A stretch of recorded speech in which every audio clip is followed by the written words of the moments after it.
Oh my God, I'm here with my friends Andrew and Emma. Listen, the most important, I believe, program that we have in our community is CJI. And I just want to have a conversation with you guys. Like, it's important for us to not only know our rights, but understand them.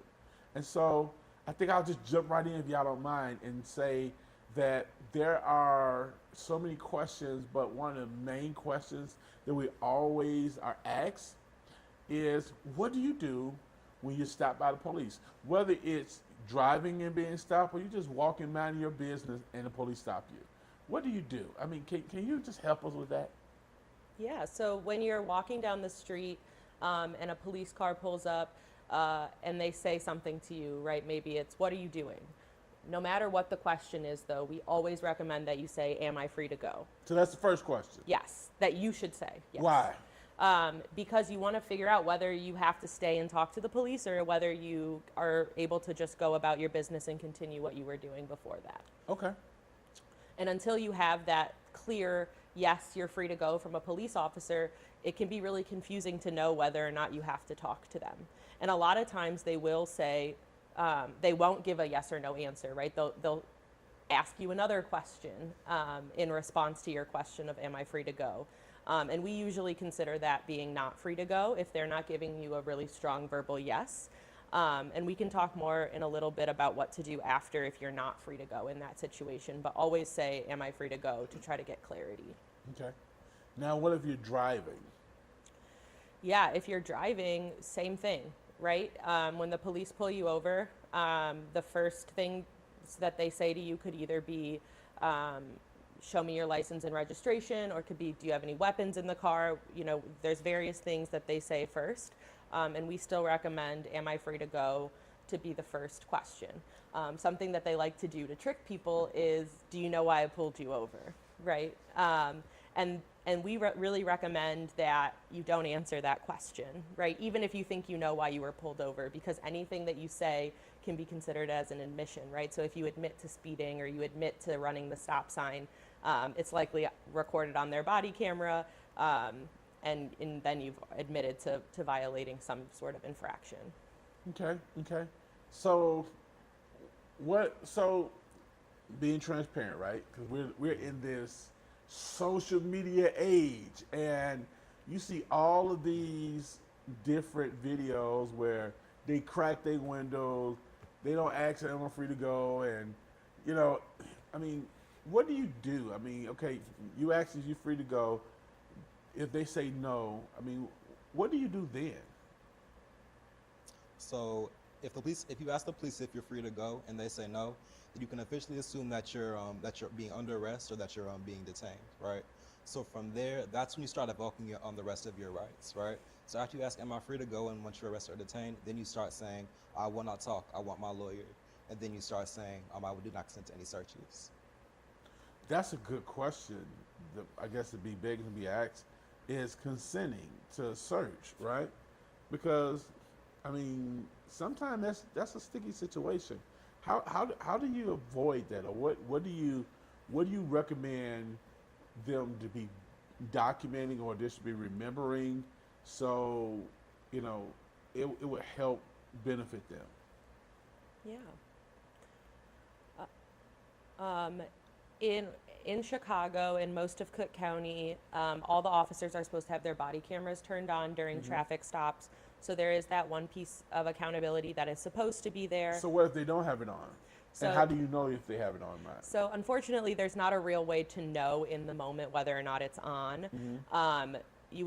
It's a huge violation for them if they don't have it on. So it's something that if we find out later that they didn't have it on, they can get in trouble for it. But they are supposed to keep them on. And in Illinois, it is legal to record the police.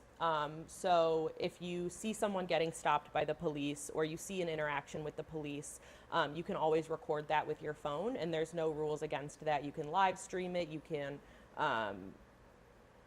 put it on any social media sites. That's completely allowed. We just recommend, for safety reasons, right, not to get into their faces. Try to do it from a safe distance. And it's likely not always feasible for the person that's having that direct interaction to be the one recording, right? So usually it's a bystander, or if you're the passenger in a car, for example, right, it might make more sense for you to be the one recording versus the driver. So what does the police say? Well, give me your phone. What do you do? Then, like we said, one of the first things that you do say when you feel like you're being arrested or detained, or once you find out you're being arrested or detained, is saying, "I do not consent to any searches." Now, although you say, "I do not consent to any searches," you don't necessarily want to you don't want to resist the police officer trying to take something from you, because that could escalate the situation. The phrases that when we say these magic phrases that we're talking about, they're supposed to protect folks on the back end rather than the front end, because a lot of That's the good to know. yeah. Because, a lot of the times with the police, they have a lot of leeway in certain situations, a lot of broad power, but the judges are the ones who ultimately decide whether something is legal or not on their end.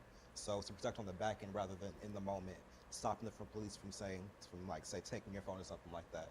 They might not supposed to be, but on the back end is when you're going to be protected for it. So if I hear you right, and those that are watching us, the ultimate goal is not to resist, but to put things in place that it'll benefit you in the future, not necessarily right now. Correct. Because oftentimes in the situations, this can get very escalated when in situations with the police, and the magic phrases that we're talking about, the ways you want to invoke your rights, those are things for the judge to decide in the end, right? So after the whole situation happens, we want to make sure that folks leave the situation healthy and out of harm's way. So with that in mind, you don't want to necessarily resist the police or anything like that, but you do want to strongly and assertively evoke your rights so that folks know on the back end that you protected yourself in the moment through the law. Wow. I think that's amazing. First of all, especially when you talk about the magic phrases, those are, for me, phrases that can possibly not only save our life, but save us from prison. And so I think those are so important. Can you do me a favor? Can you just, if it was a 1, 2, 3 magic phrase, you got to just hit all of them. Can you just hit those magic phrase words that people should know? For sure. So the magic phrases that I'm about to say, they're connected to the 4th and 5th and 6th Amendment. Sure. So they have power behind them, and they're specifically, am I free to go? I will not. That's the first question you ask. Then after you find out, you say, I will not talk about my lawyer, and then I do not consent to any searches. Okay. And that's it. So those are like the 1, 2, 3s of helping me in on the back end, right? Okay. Wow, that's amazing. So speaking of that 4th Amendment, right? Let's elaborate on how powerful that is and how it may just help save your circumstances. For sure. Yeah, so the 4th Amendment is your right to be free from unlawful searches and seizures. And so actually, am I free to go and I do not consent to any searches are both tied to the 4th Amendment. So your body has the right to be free from unlawful seizures, and so does your property. And the reason that we say that these things are so important is because even if you think that you're not hiding something, right? I hear this all the time. I'm not hiding anything, so why does it matter if I consent to a search or not? There's so many things that the police can use that are considered legal objects that they can use to build a case against you, right? Wow. Yeah, so I mean, you hear stories about, maybe they saw someone with a red hat that committed some alleged crime somewhere. You happen to have a red hat in your car, they find it because you consented to the search. Now all of a sudden you're their main suspect because you happen to have this red hat, right? It's things as small as that it doesn't actually matter whether or not that you believe that you've done something. They can build a case against you with really anything, and so it's really important to assert these rights even if you think that you haven't done anything, because it really can protect you later. Wow. And so if that's like the entry point, so when we plead the 5th, that just tell us. You guys are just doing such an amazing job. I don't even want to assume. Just tell us, what is the 5th Amendment for you? What do that do for us? So the 5th Amendment explicitly says that you don't have to bear witness against yourself. You don't have to speak on. You have to speak to the police about anything that you may or may not have done or admit to anything like that. Specifically, you hear it all the time in like police procedural shows or like on like Chicago PD, you know, CSI, Law and Order, things like that. People say, "Oh, I plead the fifth," you know. In real life, people say, "I plead the fifth." That connects to saying, "I will not talk." And we say that for various reasons. But one thing that I want to add on to what Emma was saying earlier is like, when we said you don't want to talk to the police, one thing to remember is that we can't lie to the police. It's illegal to lie to the police, right? But the police can lie to us.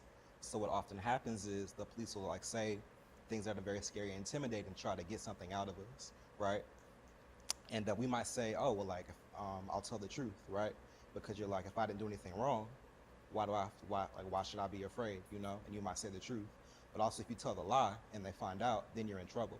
So on both ends, it's like, you're damned if you do, damned if you don't. So with that in mind, just say nothing is the best option. Wow.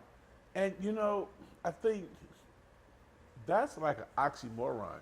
You can't lie to the police, but the police can lie to you. That's an oxymoron. That's incriminating. Yeah, yeah. Like it's deception. Yep. Like, wow. And so I think while all this is like real, like an eye opener, the Sixth Amendment I think is very key too, right? Who wanna jump in with that one? I can jump in.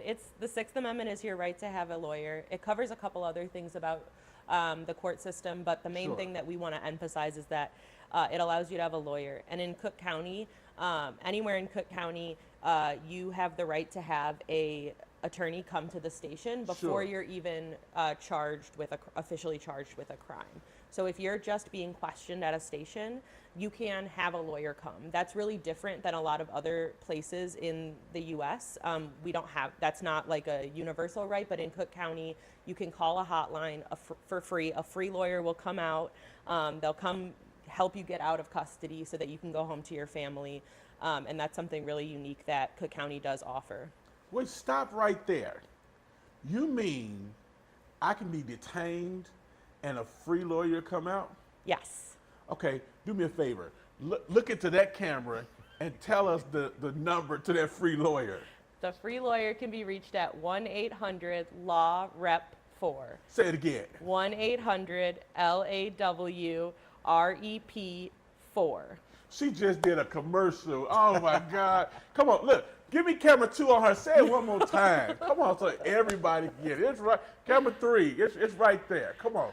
Say it. We want you to get this. Go ahead. 1-800-LAW-REP-4. LAW-REP-4. Wow. We have help in our community. It's just so many things that's going against us. To know that there's somebody that will come out and help us is so important. And so when I see FDLA, First Legal Defense Aid, I see hope. And I'll be honest, it's not just a program. There's people really benefiting from this. There's people that are really getting help that should have probably went to jail on some cases and some stuff that they probably didn't even do. But because there was an FDLA, they got the proper justice. And when it wasn't statistics, they have the proper justice, and they didn't have to worry about what they're going to be tricked or lied to. Their 4th, 5th, and 6th Amendment was not broken. And so I want to thank you guys for coming. I want to thank not just you guys, but FDLA. I want to thank Phalanx, REACH, and CJI for helping sponsor this informational conversation that can save somebody's life.